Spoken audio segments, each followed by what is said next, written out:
إن الحمد لله نحمده ونستعينه ونستغفره ونعوذ بالله من شرور أنفسنا ومن سيئات أعمالنا من يهد الله فلا مضل له ومن يضلل فلا هادي له وأشهد أن لا إله إلا الله وحده لا شريك له وأشهد أن محمدا عبده ورسوله اللهم صل على محمد وعلى آل محمد كما صليت على إبراهيم وعلى آل إبراهيم إنك حميد مجيد اللهم بارك على محمد وعلى آل محمد كما باركت على إبراهيم وعلى آل إبراهيم إنك حميد مجيد أما بعد فإن خير الكلام كلام الله وخير الهدي هدي محمد صلى الله عليه وسلم وشر الأمور محدثاتها وكل محدثة بدعة وكل بدعة ضلالة وكل ضلالة في النار يا أيها الذين آمنوا اتقوا الله حق تقاته ولا تموتن إلا وأنتم مسلمون أعوذ بالله من الشيطان الرجيم اهدنا الصراط المستقيم صراط الذين أنعمت عليهم غير المغضوب عليهم ولا الضالين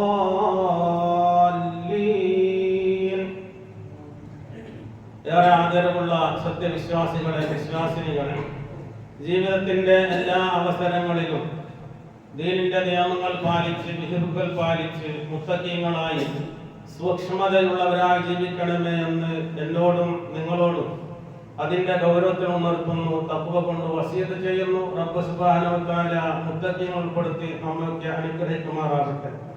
സത്യവിശ്വാസികളെ, പുതിയ ഒരു വർഷത്തെ കാത്തിരിക്കുകയാണ് എല്ലാവരും. പുതിയൊരു വർഷം പിറക്കാൻ പോവുകയാണ്. 2024 വിട പറയാൻ പോവുകയാണ്. പല ആളുകളും പുതുവത്സരം ന്യൂ ഇയർ ആഘോഷിക്കുന്നതിന്റെ തിരക്കിലാണ്. എങ്ങനെയെല്ലാം ആഘോഷിക്കണമെന്നുള്ള കൂടിയാലോചനയിലാണ്. പലരും പുലരും വരെ നേരം വെളുക്കുവോളം സംഗീതവും നൃത്തവും ലഹരിയും ഒക്കെ ഉപയോഗിച്ച് പുതുവത്സരം ആഘോഷിക്കാനുള്ള തത്രപ്പാടിലാണ്. നമ്മിൽപ്പെട്ട പല ആളുകളും തന്നെ അഡ്വാൻസ് ആയിട്ട് പുതുവത്സര ആശംസകൾ അയച്ചുകൊണ്ടിരിക്കുകയാണ്. പിന്നീട് സമയം കിട്ടിയില്ലെങ്കിലോ. യഥാർത്ഥത്തിൽ ഇങ്ങനൊരു ആഘോഷം ഇസ്ലാം അനുവദിക്കുന്നു. നാം എല്ലാ ദിവസവും ഏറ്റവും ചുരുങ്ങിയത് ദിവസത്തിൽ 17 പ്രാവശ്യമെങ്കിലും അള്ളാഹുവിനോട് പ്രാർത്ഥിക്കാറുണ്ട്. ഇഹ്ദിന സിറാത്തുൽ മുസ്തഖീം, അള്ളാഹുവേ നേരായ മാർഗത്തിൽ ഞങ്ങളെ നീ ചേർക്കണമേ. മുസ്തഖീമായ മാർഗത്തിൽ. ഏതാ മുസ്തഖീമായ മാർഗം? സിറാത്തുൽ ലദീന അൻഅംത അലൈഹിം, അതായത് നീ അനുഗ്രഹിച്ചവരുടെ മാർഗം, അള്ളാഹുവിന്റെ അനുഗ്രഹം ലഭിച്ചവരുടെ മാർഗം. മിനൻ നബിയ്യീന വസ്സിദ്ദീഖീന വശുഹദാഇ വസ്സാലിഹീൻ, നബിമാരുടെ, സിദ്ദീഖുകളുടെ, ശുഹദാക്കളുടെ, സാലിഹീങ്ങളുടെ മാർഗം. ആ മാർഗത്തിൽ ഞങ്ങളെ നീ ചേർക്കണം. ഗൈറിൽ മഗ്ദൂബി അലൈഹിം, നിന്റെ കോപത്തിന് വിധേയമാരുടെ മാർഗത്തിലല്ല, നീ ദേഷ്യപ്പെട്ടവരുടെ മാർഗത്തിലല്ല. വലദ്ദാല്ലീൻ, വഴിപിഴച്ചു പോയവരുടെ മാർഗത്തിലുമല്ല. എല്ലാ ദിവസവും പ്രാർത്ഥിക്കും. ഇത് പ്രാർത്ഥിക്കാത്ത ഒരു നമസ്കാരമില്ല. ഫാത്തിഹ ഓതാത്ത നമസ്കാരമില്ല. എന്താ നമ്മൾ ഫാത്തിഹയിൽ പ്രാർത്ഥിച്ചത്? എന്താണ്?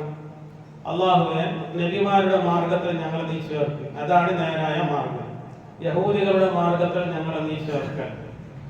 ഗൈറിൽ മഗ്ദൂബി അലൈഹിം, അതാണ് ആ മാർഗത്തിൽ അവരുടെ നടപടിക്രമങ്ങൾ, അതിൽ ഞങ്ങളെ നീ ഉൾപ്പെടുത്തണം. വലദ്ദാല്ലീൻ, നസ്രാണികളുടെ മാർഗത്തിലും ഞങ്ങളെ നീ ചേർക്കല്ല.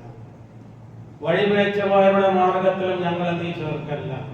ഇത് പ്രാർത്ഥിക്കുന്ന ഒരു മുസ്ലിം അർത്ഥം അറിഞ്ഞുകൊണ്ടാണ് ഇത് പ്രാർത്ഥിച്ചതെങ്കിൽ പിന്നെ എങ്ങനെയാണ് നമുക്ക് ക്രിസ്മസിന് ആശംസകൾ നേരുവാനും ന്യൂ ഇയർ ആഘോഷിക്കുവാനും സാധിക്കുക? നമ്മുടെ പ്രാർത്ഥന എന്താണ്, നമ്മുടെ പ്രവർത്തനം എന്താണ് എന്ന് ഓരോരാളുകളും അവരവരോട് ചോദിക്കുക.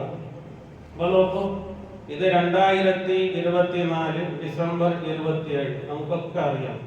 എന്നാലും ചോദ്യം ചോദിക്കട്ടെ, അവരവരോട് മനസ്സിനോട് ചോദിക്കും. ഹിജ്റ കലണ്ടർ പ്രകാരം ഇത് ഏത് മാസമാണ്, ഇന്ന് എത്രയാണ്? ഒന്ന് ചിന്തിച്ചു നോക്കും, സ്വന്തത്തോട് നോക്കും. ഇന്ന് എത്രയാണ്? ഞാൻ പെട്ടെന്ന് പറയും ഇന്ന് ഡിസംബർ ആണ്, 2024 എന്നൊക്കെ പറയും. 20 പറയും. എന്നാല് ഹിജ്റ വർഷം മുസ്ലിം അറിഞ്ഞിരിക്കേണ്ട വർഷമാണല്ലോ അത്. മുസ്ലിമിന്റെ ജീവിതത്തിനോട് ഏറ്റവും ബന്ധപ്പെട്ട് കിടക്കേണ്ടുന്ന മാസമാണ് ഹിജ്റ കലണ്ടർ. എത്ര പേർ നമുക്കതിന് സാധിക്കും? പെട്ടെന്ന് ഇത് ഏതാണ് വർഷം? AD 2024 എന്ന് നാം പറഞ്ഞു. ഇത് ഏത് വർഷമെന്ന് ചോദിച്ചാൽ ചില ആളുകൾക്ക് മാത്രമേ അറിയുള്ളൂ. പോകുമ്പോൾ നിങ്ങൾ അന്വേഷിച്ചാൽ പരസ്പരം ചോദിക്കുക ഇത് ഏതായിരിക്കും മാസം, അതുപോലെ ഇത് ഏത് മാസമാണ്, എത്രയാണ് ഇന്ന്. അപ്പോഴാണ് നമ്മളും ഇസ്ലാമും തമ്മിലുള്ള ബന്ധത്തിൽ നിന്ന് എന്തോ ഒരു അകലം പാലിച്ചു പോകുന്നുണ്ടോ എന്ന് നാം സംശയിക്കേണ്ടിയിരിക്കുന്നു. അല്ലാഹു നമ്മെ കാത്തു രക്ഷിക്കുമാറാവട്ടെ.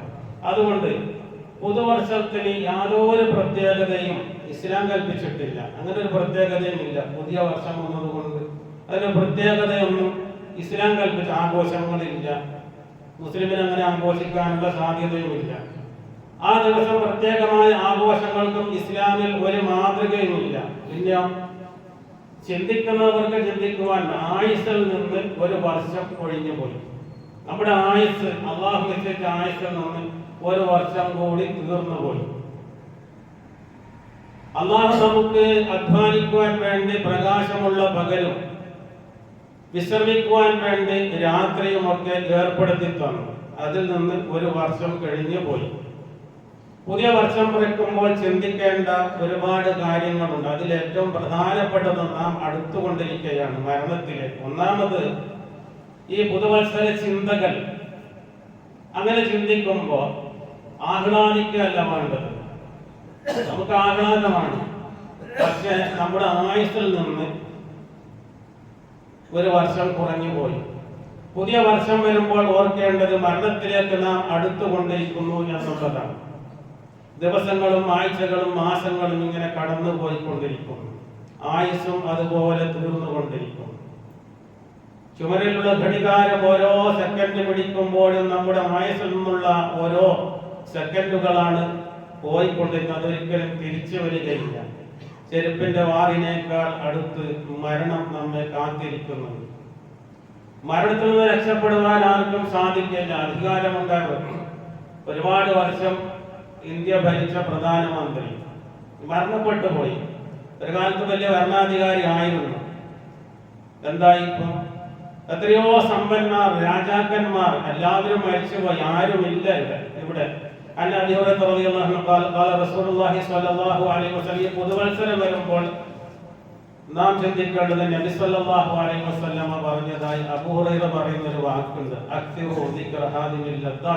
എല്ലാ ആസ്വാദനങ്ങളെയും മുറിച്ച് കളയുന്ന മരണചിന്ത നിങ്ങൾ വർദ്ധിപ്പിക്കുക. എപ്പോഴാണ്, എവിടെയാണ്, എന്താണ് എന്ന് നമുക്കറിയില്ല. മുആവിയ റളിയല്ലാഹു അൻഹു അബൂ സുഫിയാന്റെ മകനാണ്. അദ്ദേഹം ഖലീഫയായിരുന്നു. അദ്ദേഹവും ഉബൈദുല്ലാഹ് ഇബ്നു ജർമിയും തമ്മിൽ ഒരു സംഭാഷണമുണ്ട്. ഉബൈദുല്ലാഹ് ഇബ്നു ജർമി എന്നയാൾ മുആവിയ കാണാൻ വന്നു. അങ്ങനെ സംസാരിക്കുന്നതിന്റെ ഇടയിൽ മുആവിയ ചോദിച്ചു, എന്താണ് നിങ്ങളുടെ ജീവിതത്തിൽ നിങ്ങൾക്ക് അനുഭവിച്ച ഒരു പ്രത്യേക സംഭവം എന്താണെന്ന് ചോദിച്ചു. നിങ്ങൾക്ക് എടുത്തു പറയാൻ സാധിക്കുന്ന ഒരു പ്രത്യേക സംഭവം എന്താണ്? നമ്മുടെ ജീവിതത്തിലൊക്കെ അങ്ങനെ ഉണ്ടാകും. ചോദിച്ചാൽ ഇന്ന കാര്യമാണ് എനിക്ക് മനസ്സിൽ വല്ലാതെ തട്ടിയത്, തറച്ചത്. അതിന് ഇദ്ദേഹം മറുപടി പറയുകയാണ്, അബ്ദുല്ലാഹി ഇബ്നു ജർഹം, ഞങ്ങളുടെ നാട്ടിലേക്ക് ഒരാൾ വന്നു. ഞങ്ങളുടെ നാട്ടിലായിരുന്നു താമസം. അപരിചിതനായ ഒരാൾ വന്നതാണ്. അയാൾ മരണപ്പെട്ടു പോയി. അങ്ങനെ ഞങ്ങളെല്ലാവരും കൂടി അയാളെ സംസ്കരിച്ചു, മറമാടാൻ വേണ്ടി ഒരുങ്ങി. അപ്പൊ എനിക്ക് വല്ലാതെ സങ്കടമായിക്കൊണ്ട് ഞാൻ ഒരു കവിത ചൊല്ലി.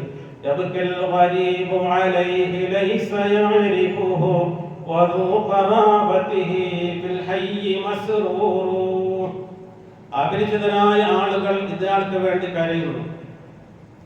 പരിചയമില്ലാത്ത ആളുകൾ, ഇയാളെ നാട്ടുകാരില്ല, കുടുംബക്കാരില്ല. ഇപ്പോൾ ഇയാൾ മരണപ്പെട്ടതിന് വേണ്ടി കരയുന്നത് അപരിചിതരായ, പരിചയമില്ലാത്ത ആളുകളാകുന്നു. എന്നാൽ ഇദ്ദേഹത്തെ അറിയുന്ന കുടുംബക്കാർ ഇയാൾ മരിച്ചതറിയാതെ തിരിച്ചു വരുമെന്ന് കരുതി സന്തോഷത്തിലാണ്. മരിച്ച വിവരം നാട്ടുകാർ അറിഞ്ഞിട്ടുണ്ടാവുന്നത്. അവര് സന്തോഷത്തിലാണ്. മാപ്പിപ്പം വരും, അല്ലെങ്കിൽ മകൻ വരും, സഹോദരൻ പറയും, ഇത് സന്തോഷത്തിലാണ്. അപ്പോ ഞാൻ ഈ കവിത പാടിയപ്പോ ഒരാൾ എന്നോട് ചോദിച്ചു, ഈ കവിത ആരാണ് രചിച്ചത് എന്ന് നിങ്ങൾക്ക് അറിയാമോ? ഈ കവിത, ഈ ഈരടികൾ ആരാണ് ഉണ്ടാക്കിയത് നിങ്ങൾക്ക് അറിയാമോ ചോദിച്ചു. അദ്ദേഹം പറഞ്ഞു എനിക്കറിയില്ല. കേട്ടാൾ പറഞ്ഞു ഈ മരിച്ചെടുക്കുന്ന ആളുണ്ടല്ലോ, ഈ കബറുള്ള ആള്, അയാൾ ഉണ്ടാക്കിയതാണ് ഈ കവിക്കാരൻ. നാം ഏതോ നാട്ടിൽ പോയി മരിക്കുന്നു, അപരിചിതരായ ആളുകൾ നമ്മെ തോളിലേക്ക് പോകുന്നു.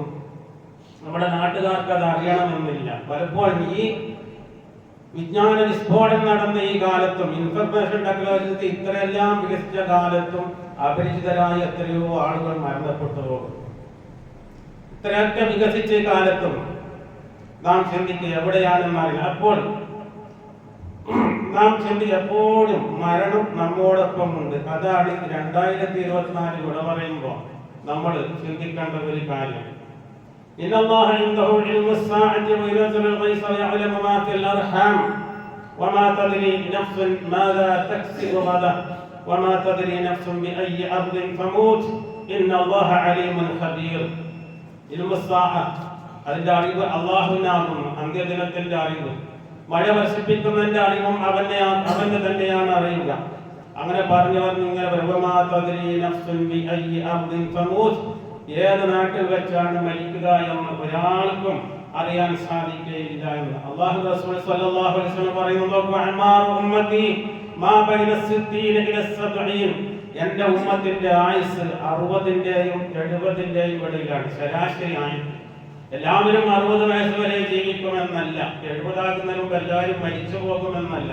സാധാരണയിൽ അങ്ങനെയാണ്. ശരാശരി എന്റെ ഉമ്മത്തിന്റെ ആയുസ് 70 കടന്നു പോകുന്നവർ വിരളമാണ് എന്ന്. അതുകൊണ്ട് വരാൻ പോകുന്ന വർഷം നാം വിചിന്തനം ചെയ്യുക, നാം ഓർത്തു നോക്കുക കഴിഞ്ഞ വർഷം എന്തെല്ലാം നന്മകൾ ചെയ്യേണ്ടുന്നത് നാം മാറ്റി വെച്ചിട്ടുണ്ട്, എന്തെല്ലാം കടമകൾ മാറ്റിയുണ്ട്. വരുന്ന വർഷം അത് എങ്ങനെ നികത്താം എന്ന് നാം കണ്ടെത്തണം. ഈ ദുനിയാവ് നാളെ ആവട്ടെ മറ്റന്നാളാവട്ടെ എന്ന് കരുതിയാൽ ദുനിയാവില്ല. ദുനിയാവ് നശ്വരമാണ്, അത് തീർന്നു പോകും. ദുനിയാവിനെ ഉപമിച്ചുകൊണ്ട് അല്ലാഹു റസൂൽ സല്ലല്ലാഹു അലൈഹി വസല്ലം പറയുന്നത് നോക്കും. മാലി വലി ദുനിയ, എന്താണ് ഞാനും ദുനിയാവും എന്താണ് ബന്ധം? വമാ അന വദ്ദുനിയ, എന്താണ് ദുനിയാവിൽ എനിക്കുള്ളത്? ഇന്നമാ മസലി വമസലു ദുനിയ കറാകിബിൻ, എന്റെയും ഈ ദുനിയാവിന്റെയും ഉദാഹരണം ഒരു യാത്രക്കാരനെ പോലെയാകുന്നു. ഇസ്തവല്ല തഹത ഷജറ, ആ യാത്രക്കാരൻ ഒരു മരത്തണലിൽ വിശ്രമിച്ചു. പിന്നെ അവൻ ആശ്വാസം കണ്ടെത്തി. പിന്നെ രണ്ടാമതും ഈ മരത്തണൽ വിട്ട് അവൻ യാത്ര തുടരും. ദുനിയാവിലേക്ക് നാം ഇങ്ങനെ വന്നതാണ്. അല്പം കഴിഞ്ഞ് നാം പോകേണ്ടതുണ്ട്. എപ്പോഴാണ് പോകുക എന്നറിയില്ല. നിങ്ങൾക്കറിയില്ലേ, മെനിഞ്ഞാന്ന് അസർബൈജാനിലെ ഒരു വിമാനാപകടമുണ്ടായി കുറെ ആളുകൾ മരിച്ചുപോയി. കണ്ടിട്ടുണ്ടാകും, നിങ്ങൾ അതിന്റെ വീഡിയോസ് കണ്ടിട്ടുണ്ട്. അതിൽ ഒരാള് മരണം ഉറപ്പിച്ച ഒരാള്, അയാളുടെ ഭാര്യയ്ക്ക് അയച്ച സന്ദേശങ്ങൾ എന്ന് വൈറലാണ്, എല്ലാവരും കണ്ടിട്ടുണ്ടാകും നിങ്ങൾ. അയാൾ ഷഹാദത്ത് പറയുന്നുണ്ട്, അശ്ഹദു അല്ലാ ഇലാഹ ഇല്ലല്ലാഹ് വ അശ്ഹദു അന്ന മുഹമ്മദ റസൂലുള്ളാഹി എന്ന് സ്പഷ്ടമായിട്ട് അയാൾ പറയുന്നുണ്ട്. കാരണം അയാൾ ഉറപ്പിച്ചത് മരിക്കുമെന്ന് അയാൾ ഉറപ്പിച്ചു. ആ വിമാനത്തിലുള്ള പല ആളുകളും അത് ഉറപ്പിച്ചിട്ടുണ്ടാവില്ല. പക്ഷെ വിമാനം തകർന്ന് രക്ഷപ്പെട്ട കൂട്ടത്തിൽ ഇയാളുണ്ട്. ഈ മരണം ഉറപ്പിച്ച അയാൾ പിന്നീട് അല്ലാഹു അക്ബർ എന്ന് പറഞ്ഞുകൊണ്ട് വരുന്നു. രംഗം നമ്മൾ കണ്ടിട്ടുണ്ടാകും. എന്താ മനസ്സിലായത്? മരിക്കും എന്ന് കരുതിയ പല ആളുകളും മരിക്കാതെ ബാക്കിയാകും. എന്നാൽ ഒരുപാട് കാലം ഉണ്ടാകും എന്ന് കരുതിയ പല ആളുകളും മരണപ്പെട്ടു പോകും. ഓരോ സന്ദേശവും നമ്മുടെ മൊബൈലിൽ ഇങ്ങനെ ഓരോ സന്ദേശം വരുമ്പോഴും നല്ലതേ നോക്കാവൂ. നോക്കുന്നത് തന്നെ അതിൽ നമുക്ക് ജീവിത പാഠമായി എന്തുണ്ട് എന്ന് ചിന്തിക്കുന്നത് വളരെ നല്ലതാണ്. അയാൾ ഷഹാദത്ത് പറഞ്ഞു, ധൈര്യത്തോടെ പറയുന്നുണ്ട്, വല്ല പതർച്ചയൊന്നുമില്ല. അയാൾ ഉറപ്പിച്ചതാണ്. അങ്ങനെ ഷഹാദത്ത് പറയുവാൻ, അങ്ങനെ മരണം നമ്മുടെ മുന്നിൽ വന്നെത്തിയാൽ ഇതെന്റെ അന്ത്യമാണ് എന്ന് വിചാരിക്കുവാനും ഷഹാദത്ത് ചൊല്ലുവാനുമുള്ള സ്ഥൈര്യം, ആ ഇസ്ബാത്ത് നമുക്ക് ലഭിക്കുമോ? അതിന് നാം എന്തെങ്കിലും ചെയ്തു വെച്ചിട്ടുണ്ടോ എന്ന് നാം ചിന്തിച്ചു നോക്കുക. യാ അയ്യുഹല്ലദീന ആമനു തഖുല്ലാഹ വൽതൻദുർ നഫ്സും മാ ഖദ്ദമത് ലിഗദിൻ വത്തഖുല്ലാഹ. സത്യവിശ്വാസികളെ, നിങ്ങൾ അല്ലാഹുവിനെ തഖ്വ ചെയ്യുക, നാളേക്ക് വേണ്ടി എന്ത് തയ്യാറാക്കി വെച്ച് എന്നും ചോദിക്കുക. ഖബറുകൾ കാണുമ്പോൾ നബി സല്ലല്ലാഹു അലൈഹി വസല്ലം പ്രാർത്ഥിക്കാറുണ്ടായിരുന്നു. അതിൽ അവസാനം പറയുന്നു, യഗ്ഫിരില്ലാഹു ലനാ വലക്കും അൻതും സലഫുനാ വനഹ്നു ബിൽ അസ്ർ. പല പ്രാർത്ഥനകളുണ്ട്. അതിൽപ്പെട്ട പ്രാർത്ഥന, എനിക്കും ഞങ്ങൾക്കും നിങ്ങൾക്കും ഒക്കെ അല്ലാഹു മഗ്ഫിറത്ത് ചെയ്തു തരട്ടെ. അൻതും സലഫുനാ, നിങ്ങൾ ഞങ്ങൾക്ക് മുമ്പേ പോയവരാണ്. പിന്നാലെ ഞങ്ങളുമുണ്ട്. നിങ്ങൾ പോയി, ഇനി ഞങ്ങളിവിടെ ശാശ്വതമാവുകയില്ല, ഞങ്ങളും നിങ്ങളോടൊപ്പം വരുമെന്ന്. മരണത്തിന് വേണ്ടി ഒരുങ്ങുന്നവരാണ് ബുദ്ധിമാൻ. മരണത്തിന് വേണ്ടി ഒരു كنت مع رسول الله صلى الله عليه وسلم فجاء رجل من الانصار والانصاري വന്നുകൊണ്ട് നബിയോട് ചോദിച്ചു, യാ റസൂലല്ലാഹ് അയ്യുൽ മുഅ്മിനീന അഫ്ളൽ, ഏതാണ് നല്ല മുഅ്മിൻ, ഫളീലത്തുള്ള ശ്രേഷ്ഠനായ നല്ലൊരു മുഅ്മിൻ ആരാണ് എന്ന് ചോദിച്ചു. ഖാല അഹ്സനുകും ഖുലുഖൻ, നല്ല സ്വഭാവമുള്ളവരാണ് നല്ല മുഅ്മിൻ എന്ന് പറഞ്ഞു. പിന്നെ ഇയാൾ ചോദിച്ചു, ഫഅയ്യുൽ മുഅ്മിനീന അഖിയസ്, മുഅ്മിനീങ്ങളിൽ ബുദ്ധിയുള്ള ആരാണ്, ബുദ്ധിമാൻ ആരാണ് എന്ന് ചോദിച്ചു. ഖാല അക്തറുഹും ലിൽ മൗത്ത് ദിക്റ, മരണത്തെ കൂടുതൽ ഓർക്കുന്നവരാണ് ബുദ്ധിമാനായി. നമ്മൾ മരണത്തെ ഓർക്കും. മരണത്തെ നമ്മൾ ഓർക്കൽ, ഞാൻ മരിച്ചതിന് ശേഷം എൻ്റെ മക്കൾ, എൻ്റെ ഭാര്യ, എൻ്റെ കുടുംബം എങ്ങനെ ജീവിക്കും എന്നുള്ള കാര്യത്തിലാണ് നമ്മുടെ ഓർമ്മ. അവരുടെ ഓർമ്മയും അങ്ങനെ തന്നെയാണ്. എൻ്റെ വാപ്പ പെട്ടെന്ന് മരിച്ചു പോയാൽ ഞാൻ എങ്ങനെ ജീവിക്കും, എൻ്റെ ഭർത്താവ് പെട്ടെന്ന് മരിച്ചു പോയാൽ ഞാൻ എങ്ങനെ ജീവിക്കും, എൻ്റെ ഭാര്യ പെട്ടെന്ന് മരിച്ചു പോയാൽ ഞാൻ എന്ത് ചെയ്യും. ഇതാണ് നമ്മുടെ ചിന്ത. അങ്ങനെ ചിന്തിക്കണ്ട എന്നല്ല, പക്ഷെ നാം കൂടുതൽ ചിന്തിച്ച് ഞാനിപ്പോ പെട്ടെന്ന് മരിച്ചു പോയാൽ എൻ്റെ മക്കൾ എന്താകും എന്ന് ചിന്തിക്കുന്ന അതേ സ്ഥാനത്ത് ഇപ്പൊ ഞാൻ മരിച്ചു പോയാൽ എൻ്റെ അവസ്ഥ എന്താകും. നാം മരണപ്പെട്ട് ഇങ്ങനെ കിടക്കുമ്പോ മക്കളൊക്കെ പറയുന്ന കാര്യമുണ്ട്, എന്താ നമ്മൾ നല്ല അധ്വാന ശേഷിയുള്ള ആളാണെങ്കിൽ, ഇല്ലെങ്കിൽ അതും പറയില്ല, നമ്മൾ അധ്വാനിക്കുവാനും സമ്പാദിക്കുവാനും കഴിവുള്ള ആളായിരിക്കെ നാം മരണപ്പെട്ടു പോയാൽ ചിലപ്പോൾ മക്കളെല്ലാം പറയും, ഭാര്യ പറയും, ഇനി ഞങ്ങൾക്ക് ആരുണ്ട്, ഇനി ഞങ്ങൾ എങ്ങനെ ജീവിക്കുമെന്ന്. ആരും പറഞ്ഞിട്ടില്ല ഇയാളെങ്ങനെ ജീവിക്കും. ഈ കബറിൽ പോയാണെങ്കിൽ ഇയാൾ ഒറ്റക്കാണ്. ഈ പുതുവത്സരം വരുമ്പോൾ ആഘോഷിക്കാൻ തോന്നുന്ന മനുഷ്യന്മാർ ഈ കബറിൽ ഒറ്റക്കാണ്. ഇയാൾ എങ്ങനെ ജീവിക്കും, കബറിൽ ഇയാളുടെ അവസ്ഥ എന്തായിരുന്നു, കബറിൽ ഇയാൾക്ക് പ്രകാശം ലഭിക്കുമോ, ശിക്ഷ ലഭിക്കുമോ, കബർ ഇടുങ്ങിപ്പോകുമോ, ഭയാനകമായ രൂപത്തിൽ മലക്കുകൾ ചോദ്യം ചെയ്യാൻ വരുമോ, അതൊന്നല്ല ജീവിച്ചിരിക്കുന്നവരുടെ ചിന്ത. കൂടുതലും ഇനി ഞങ്ങൾ എന്ത് ചെയ്യും എന്നുള്ള ചിന്തയാണ്. ആ ചിന്ത വരേണ്ടത് നമുക്കാണ്. ഞാൻ ഇപ്പോൾ മരിച്ചു പോയാൽ എന്താകും. അലി റളിയല്ലാഹു അൻഹു പറയുന്നത് നോക്കുന്നു, ഇർതഹലത്തിൽ ദുനിയാവ് ഇങ്ങനെ പോയിക്കൊണ്ടിരിക്കുകയാണ്. വർതഹലത്തിൽ ആഖിറത്ത് മുഖ്ബില, ദുനിയാവ് പിന്നോട്ട് പോകുന്നു, ആഖിറം മുന്നോട്ട് വന്നുകൊണ്ടിരിക്കുകയാണ്. ദുനിയാവ് നമ്മുടെ പിന്നാലെ അങ്ങനെ പോകുന്നു. വലികുല്ലി വാഹിദിൻ മിൻഹുമാ ബനൂൻ, ഇത് രണ്ടിലുമുള്ള ആളുകളുണ്ട്. ദുനിയാവിന്റെ ആളുകളുമുണ്ട്, ആഖിറത്തിന്റെ ആളുകളുമുണ്ട്. ഫഖൂലു മിൻ അബ്നാഇൽ ആഖിറ, നിങ്ങൾ ആഖിറത്തിന്റെ ആളുകളായിരിക്കുക. വലാ തകൂനു മിൻ അബ്നാഇദ് ദുനിയ, നിങ്ങൾ ദുനിയാവിന്റെ ആളുകളായി തീരരുത്. ഫഇന്നൽ യൗമ അമലുൻ, ഈ ദിവസം അമൽ ചെയ്യാനുള്ള ദിവസമാണ്, പ്രവർത്തിക്കാനുള്ള ദിവസമാണ്. വലാ ഹിസാബ, ഇപ്പോൾ വിചാരണയില്ല. ഈ ദുനിയാവ് നമുക്ക് അമലെടുക്കാനാണ്, പ്രവർത്തിക്കാനുള്ളതാണ്, സൽക്കർമ്മങ്ങൾ ചെയ്യാനുള്ളതാണ്. ഹിസാബ് ഇപ്പോഴില്ല. ഇനിയോ നാളെ വഗദൻ, നാളെ ഹിസാബുൻ, നാളെ ഹിസാബാണ്, വിചാരണയാണ്. വലാ അമലുൻ, അമലില്ല. ഹിസാബ് കാണുമ്പോൾ ആളുകൾ പറയും എന്നൊന്ന് തിരിച്ചയക്കൂ, റബ്ബിർജിഊൻ എന്നൊക്കെ പറയും. അത് തിരിച്ചയക്കൂല, അന്ന് അമലില്ല. അതുകൊണ്ട് ഉള്ള സമയത്ത് അമൽ ചെയ്ത് പുതുവർഷം വരുമ്പോൾ നമ്മുടെ ചിന്തകൾ അങ്ങനെ ആയിരിക്കണം. എൻ്റെ ആയുസ് കുറഞ്ഞു പോയി വരുന്നുണ്ട്, എൻ്റെ സൽക്കർമ്മങ്ങളൊന്നും വർദ്ധിക്കുന്നില്ല, എന്ത് നാം ചെയ്യണമെന്ന് ആലോചിച്ച് വരുന്ന വർഷങ്ങളിലേക്ക് നമ്മുടെ ആഖിറത്തിന് വേണ്ടി തയ്യാറാവുക. അല്ലാഹു നമ്മെ അനുഗ്രഹിക്കുമാറാകട്ടെ.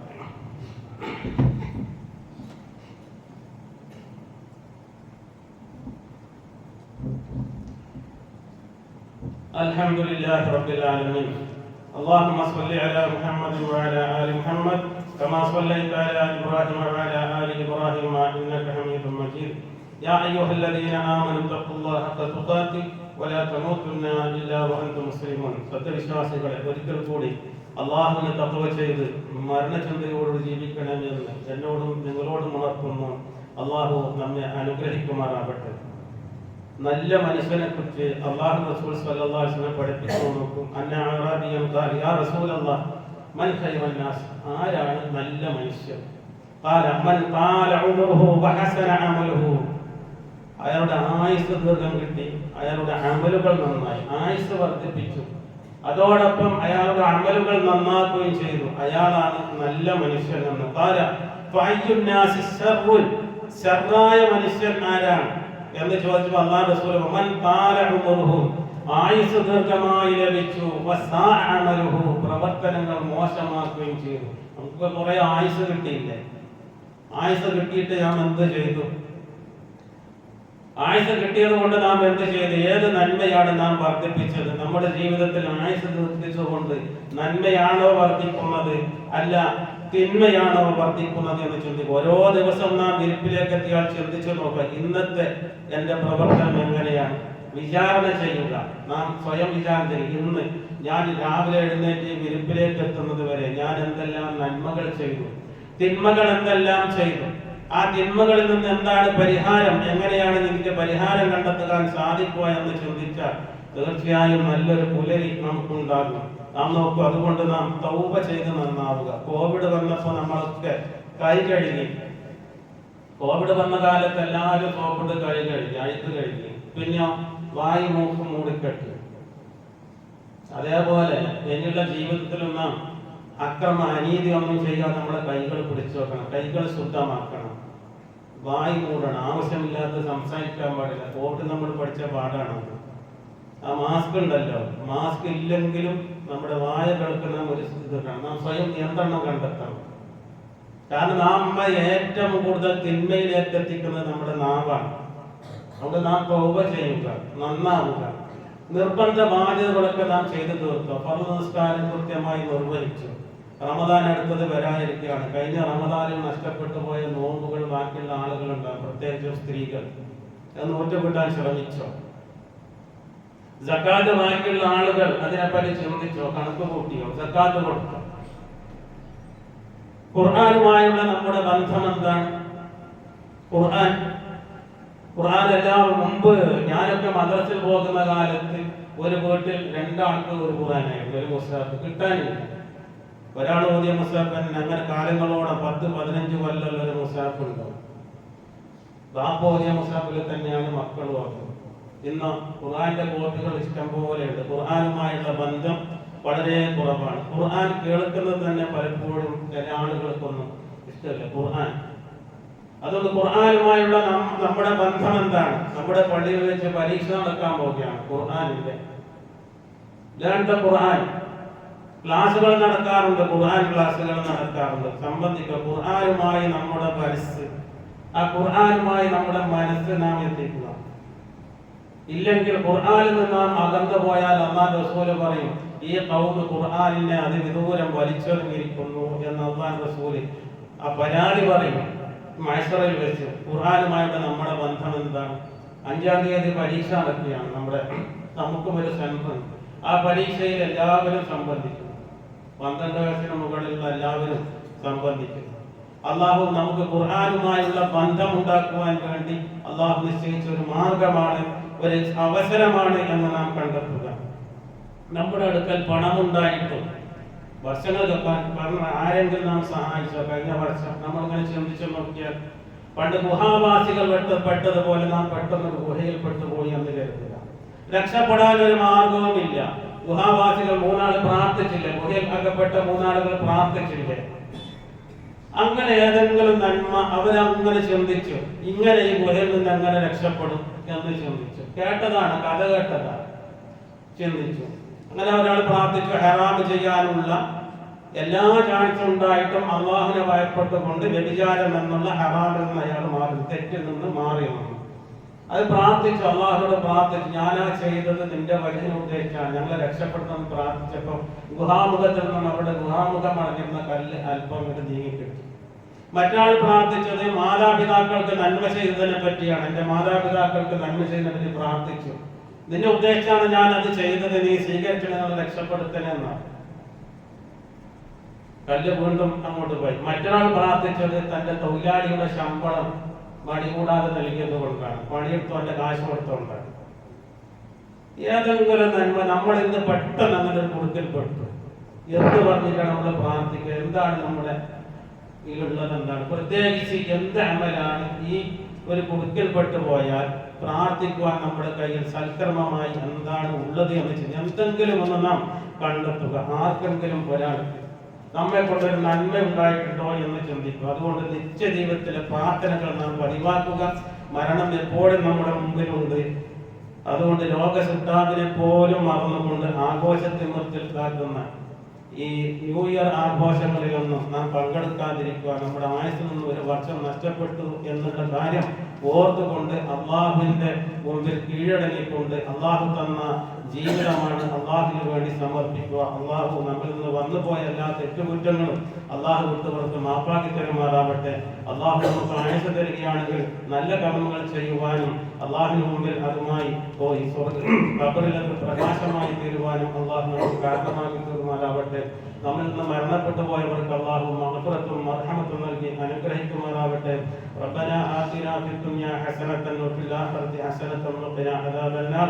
ربنا تقبل منا إنك أنت السميع العليم وتب علينا إنك أنت التواب الرحيم.